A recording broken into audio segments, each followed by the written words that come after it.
Hello' guys, মই আনুল। আজি এটা নতুন ভিডিঅ' লৈ আহিছোঁ। এটা RCC ঘৰত ৰুম কেইটা বহিছে কি কথা আৰু ঘৰৰ ডিজাইনটো দেখাম।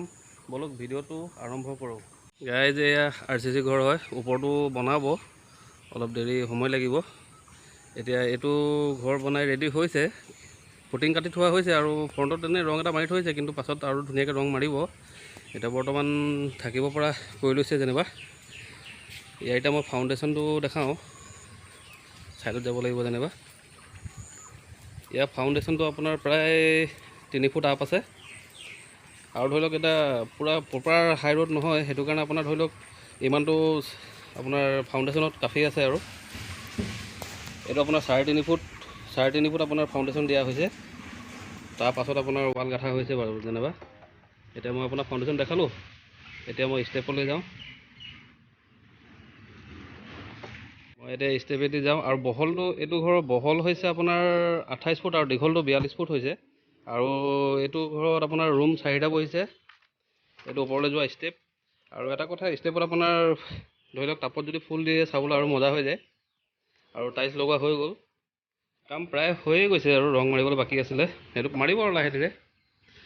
আৰু এইটো আপোনাৰ ওপৰলৈ যোৱা ষ্টেপ দিয়া হৈছে। এইটো আপোনাৰ চিৰি ষ্টেপৰ তলৰ অলপ জেগা থাকিলে, এইটো মোৰে কাম আছে যেনিবা, অলপ দেৰি হ'ব বনাবলৈ। এইটো কভাৰ কৰিব, মানে এই বস্তুটো কভাৰ কৰি কিনে বস্তুটো ধৰি লওক এটা জেগাত ওলাই দিব আৰু কিবা কিবি ৰাখিব পাৰিব। আৰু ইয়াত আপোনাৰ বহিব পৰা বাৰিণ্ডা প্ৰায় আপোনাৰ 8 ফুট বাই 12 ফুট হ'ব।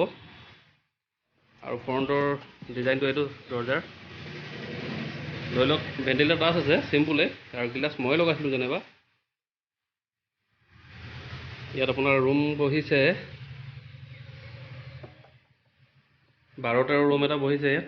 এইটোত ধুনীয়াকৈ ফুটিং কাটি থোৱা হৈছে আৰু ওপৰত ফল চিলিং লগোৱা হোৱা নাই, ওপৰত ডাইৰেক্ট ৰং মাৰি দিয়া হৈছে। এটা ৰুম হৈ গ'ল। এতিয়া এই ছাইডৰ ৰুমটো যাব লাগিব।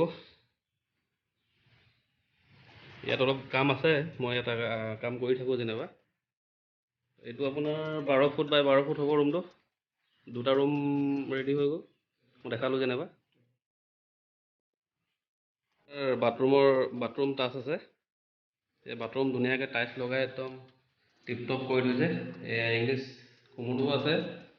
এইটোৰ বহলটো আপোনাৰ 6 ফুট হ'ব, দীঘলটো আপোনাৰ 10 ফুট হ'ব। ধুনীয়াকৈ টাইলছ লগাই একদম ৰেডি হৈ গ'ল।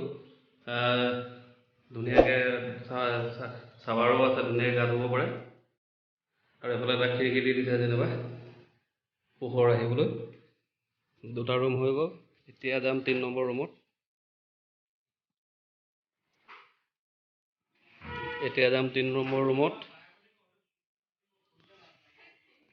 এতিয়া এইফালে যাম। এই ৰুমটো অলপ সৰু বাৰু বহলটো হ'ব আপোনাৰ 10 ফুট আৰু দীঘলটো আপোনাৰ 13 ফুট আছে।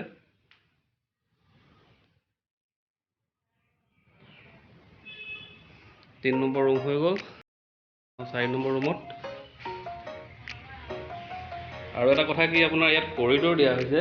মই কৰিডৰটো বেক কৰি দেখাই দিওঁ। কেতিয়াবা যদি কাৰোবাৰ দৰকাৰ হয় তেতিয়া আপোনাৰ প্ৰভিশ্যনটো দিব পাৰিব।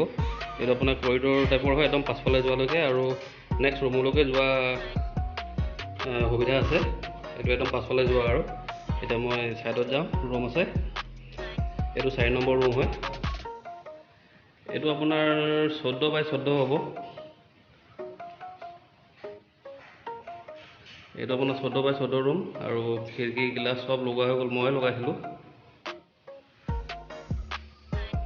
ইয়াতো বাথৰুম টাচ আছে। আজিকালি এইটো থাকেই বাৰু লগতে বাথৰুমটো।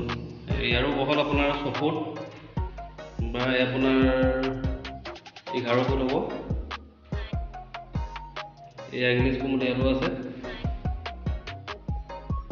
মুখ হাত ধোৱা ইয়াত চিষ্টেমটো আছে।